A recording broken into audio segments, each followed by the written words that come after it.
देश के लिए जीते गए मेडल पर किसका अधिकार है? मेडल मेहनत और संघर्ष का परिणाम है, पर संसाधनों का क्या? क्या मेडल सबूतों का स्थान ले सकते हैं? ये कुछ प्रश्न हैं जो पहलवानों के विरोध प्रदर्शन की प्रक्रिया से निकलकर सामने आ रहे हैं। आखिर मेडल का दंभ रेसलर्स और उनके समर्थकों को यह बोलने पर मजबूर कर रहा है कि मेडल पर हमारा अधिकार है।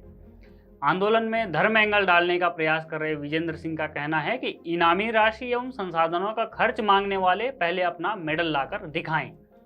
तो ऐसे में प्रश्न उठना लाजमी है कि क्या मेडल लाने से विजेता को अतिरिक्त अधिकार मिल जाते हैं? मेडल अकेले खिलाड़ी के नहीं, बल्कि वर्षों से संस्था सरकार की संयुक्त तैयारी से मिलता है। ऐसे में क्या मेडल निजी संपत्ति कहे जा सकते हैं?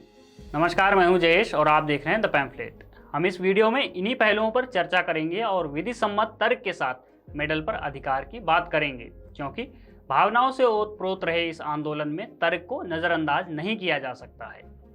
सबसे पहले तो 135 करोड़ से अधिक आबादी वाले देश में बहुत से प्रतिभाशाली लोग हैं, हमेशा थे और वे हमेशा ही रहेंगे।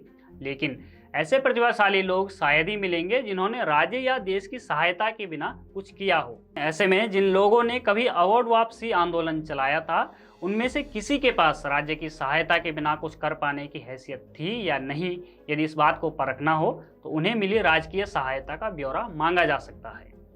अब जो मेडल वापसी या मेडल गंगा को तर्पण करने का कार्यक्रम किया गया, वो पहले हुए अवार्ड वापसी की ही एक नकल है। दिन भर चले मेडल तर्पण की तैयारियों के बाद किसान आंदोलन के एक नेता टिकैत बंधुओं ने जाकर पहलवानों को ऐसा करने से रोका, तो उन्होंने इस कार्यक्रम को टाल दिया। पहलवानों को सरकार के प्रतिनिधियों, पूर्व खिलाड़ियों और संवैधानिक पदों पर बैठे लोगों पर विश्वास करने की अपेक्षा टिकैत बंधुओं पर विश्वास करना उचित समझा गया। यहाँ एक बात जो बेहद महत्वपूर्ण है वो ये है कि अवार्ड लेने में इन पहलवानों का रोल मात्र इतना था कि इन्होंने मिले मौके का सदुपयोग किया, वरना ऐसे पहलवान भी है जो हत्या के आरोप में जेल काट रहे हैं। बहरहाल अब वे अगले 2-3 दिनों में तय करेंगे कि मेडल को किस नदी या फिर नाले में बहाया जाएगा। मेडल गंगा को तर्पण करने के निर्णय ने इस सवाल को जन्म दिया कि ये पहलवान जो मेडल जीत कर लाए, उन पर अधिकार आखिर किसका है।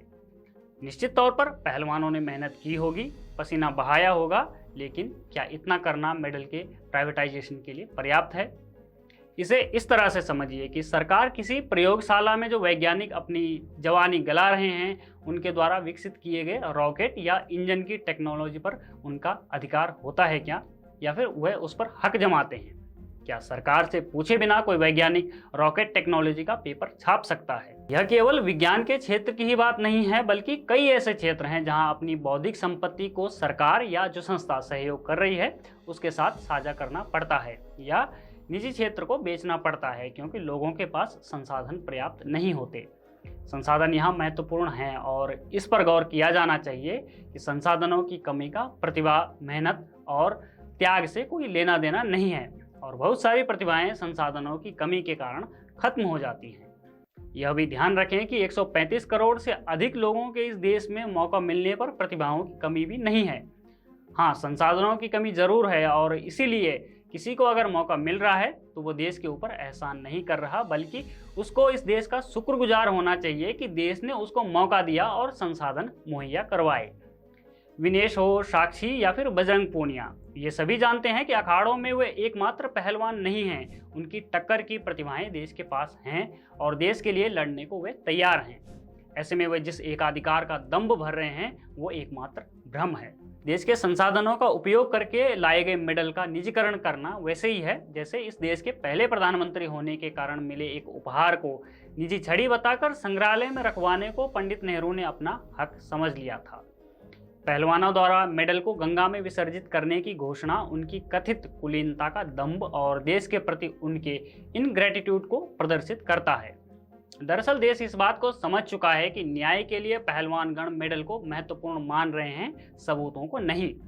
पर समस्या यह है कि संविधान वर्णित न्यायिक प्रक्रिया में मेडल उनकी सहायता नहीं कर सकते।